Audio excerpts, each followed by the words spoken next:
Jumong seriali bosh qahramoni Song Il-guk haqida bilasizmi?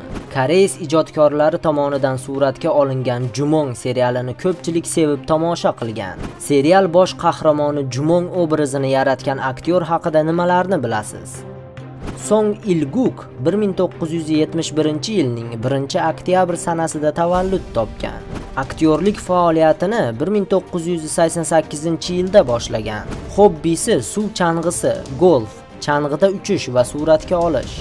2008-yil 17-martda pusanlik 32 yoshli sudyaga uylangan. Ularning to'ylari jurnalistlar ishtirokisiz o'tgan. Chunki uning rafiqasi omma markazida bo'lishni yoqtirmagan. 2002-yilda Hayot albomi serialidagi roli uchun eng yaxshi aktyor nominatsiyasida mukofotlangan. 2004-yilda Dengiz hukmdori seriali namoyish etilgach, eng taniqli aktyor nominatsiyasiga munosib ko'rilgan. 2008-yilda Jumongning davomi bo'lmish Shamollar saltanati serialida Jumongning nevarasi Demushin rolida suratga tushgan. Ayni o'sha roli uchun Il-guk eng yaxshi aktyor sifatida va eng yaxshi juftlik nominatsiyasida KBC kanalining mukofotini qo'lga kiritdi.